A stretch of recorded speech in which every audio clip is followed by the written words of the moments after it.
Saya banyak belajar dari kejadian-kejadian yang terjadi selama pandemi ini berlangsung. Hampir 2 tahun kita mengalami masa-masa yang lumayan berat, lumayan sulit.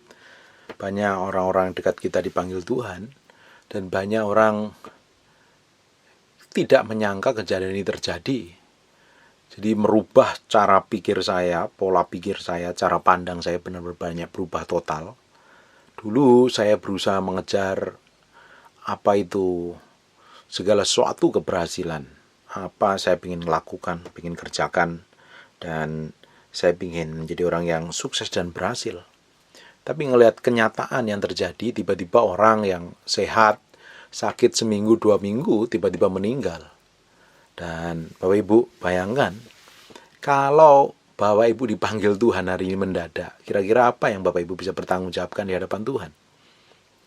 Semua yang Bapak Ibu kerjakan, semua yang kita kerjakan ini, ketika kita dipanggil Tuhan, sudah selesai, finish.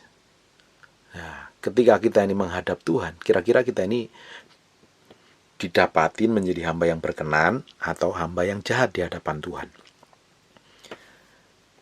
Saya ini bukan tipe pemalas, saya ini tipe pekerja keras. Saya ini pekerja keras, dan saya ini orang yang tidak bisa diam, saya harus melakukan sesuatu. Mengerjakan sesuatu, saya bukan tipe malas, saya bukan tipe hamba Tuhan yang mengharapkan belas kasihan dari orang lain. Saya dari dulu setelah kenal Tuhan, bahkan dari sejak muda saya udah diajarin bagaimana itu berbisnis. Sampai hari ini pun kita juga punya bisnis. Dan itu mengajarkan banyak hal buat saya, membuat saya ini lebih banyak mengandalkan Tuhan ketika di masa-masa sulit seperti ini. Bapak Ibu, ketika dalam kondisi seperti ini ya, ngapa Bapak Ibu kerjakan nggak jelas ujung pangkalnya? Apa sih yang bisa menjadi pegangan untuk masa depan kita? Nggak ada. Semuanya dalam kondisi, semuanya serba tanda tanya. Masa depan ini nggak jelas. Nah, bagian kita ini kan hanya bertanggung jawab kepada Tuhan. Dulu saya berpikir saya meski beli aset, saya beli ruko, beli kios, bangun usaha bisnis buat saya untuk menikmatinya. Ternyata dengan melihat kejadian yang ada hari ini, tiba-tiba teman-teman saya terutama ini masih muda, bangun bisnis dari muda, dan tiba-tiba sakit seminggu 2 minggu dipanggil Tuhan. Nggak 1-2 orang, banyak sekali, puluhan orang dipanggil seperti itu. Saya berpikir keras dengan kejadian ini. Tuhan, saya ini harus mempersiapkan diri dengan baik. Kalau Engkau panggil saya ini kapan saja, saya bisa menghadap-Mu tanpa rasa malu, dan saya harus mempertanggungjawabkan segala sesuatunya dengan baik. Nah, Bapak Ibu, buka sebentar di Amsal pasal yang ke-11 ayat yang ke-4. Pada hari kemurkaan, harta tidak berguna, tetapi kebenaran melepaskan orang dari maut. Pada hari kemurkaan, harta ini tidak berguna. Ini apa yang kita kerjakan, apa yang kita capai, kita beli mobil, kita beli apartemen, bangun rumah, beli aset, beli tanah, investasi di saham, atau apapun yang kita kerjakan itu, ketika Tuhan panggil kita, atau Tuhan datang, atau Tuhan jemput kita, itu udah selesai, tidak ada gunanya lagi.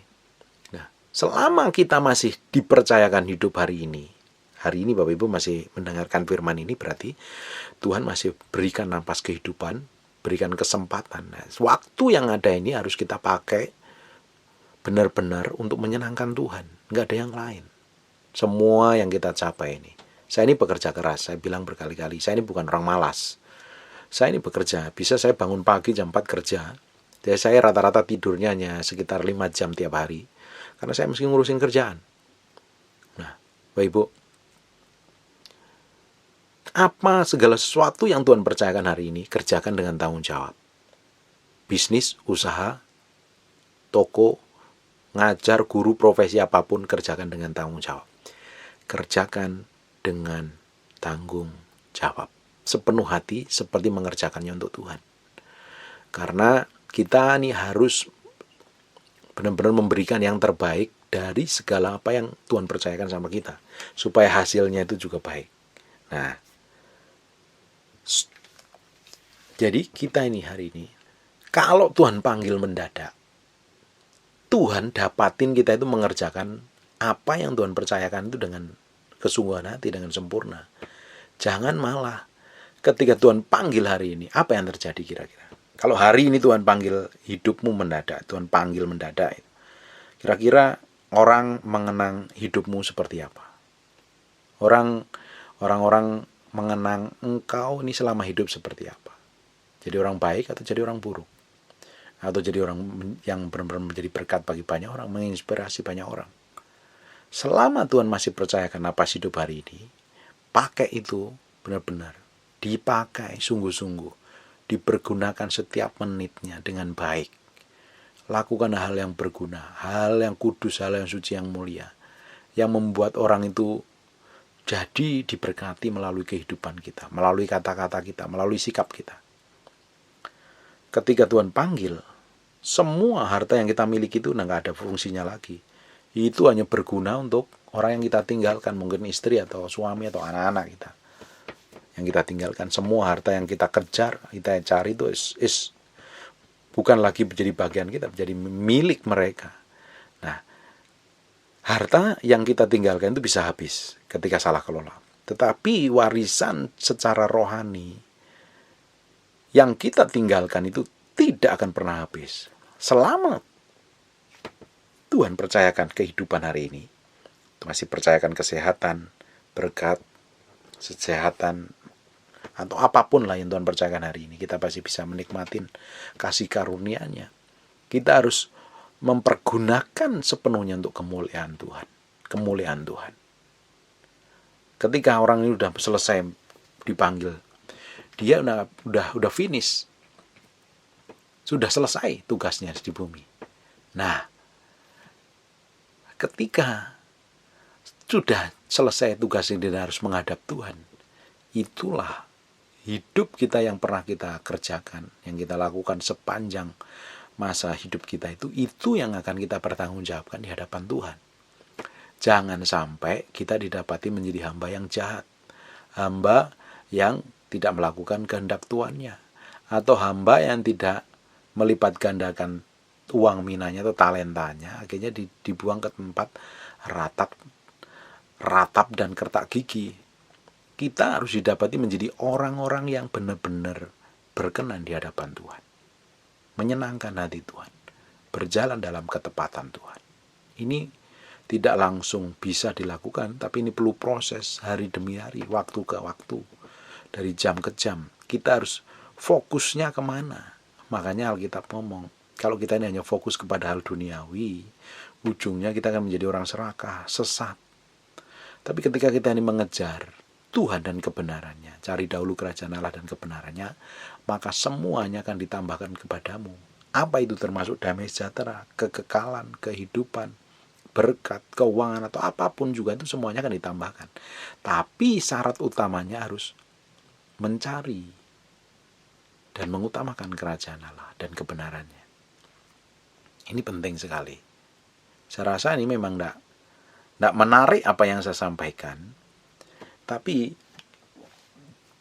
ketika Tuhan panggil hidupmu hari ini mendadak, kira-kira engkau diterima Tuhan, engkau didapati menjadi hamba yang melakukan semua kehendak Tuanmu sesuai dengan ketepatan, atau menjadi hamba yang jahat. Saya berdoa kita semua kalau dipanggil nanti suatu hari, kita nggak tahu kapan dipanggil, masing-masing orang berbeda, punya jadwal masing-masing. Tapi saya berdoa selama hidup ini kita lakukan yang terbaik untuk Tuhan. Untuk Tuhan. Bukan berarti kekayaan itu tidak penting. Kekayaan itu penting. Karena kekayaan itu akan membiayai pekerjaan Tuhan.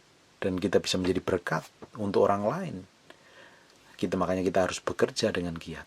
Tapi itu semua yang materi, kekayaan itu sifatnya sementara.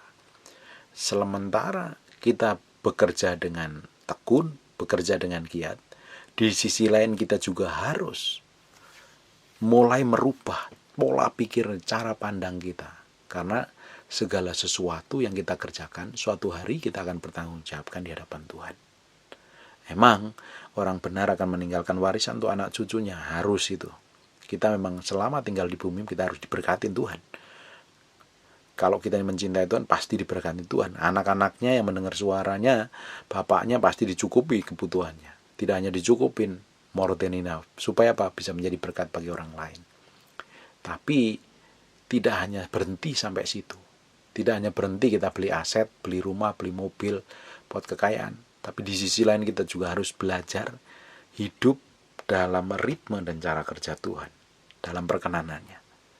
Kita meninggal, orang yang kita tinggalkan itu meninggalkan warisan ilahi, meninggalkan berkat hidup, kehidupan yang sudah diubahkan melalui hidup kita. Dan kita meninggalkan sejarah yang baik, dan sejarah itu ditulis mulai hari ini. Kalau selama ini Bapak Ibu hidupnya kacau berantakan, kepahitan, sakit hati, benci, dendam, gak bisa mengampuni, ini waktunya kembali menulis sejarah yang baik, sejarah yang buruk dibuang, dan mulai kembali menulis sejarah kehidupan yang untuk kita tinggalkan kepada generasi yang akan datang, anak cucu kita nih. Sejarah yang baik yang mengubahkan, yang akan dikenang dan menginspirasi hidup mereka, bahkan mengubahkan hidup mereka. Karena kemurahan dan kasih karunia Tuhan. Saya berdoa Bapak Ibu, terus diubahkan di dalam hadirat-Nya, semakin diluruskan motivasi dan tujuan hidupmu semakin diperjelas untuk nama Tuhan dipermuliakan. Amin. God bless you.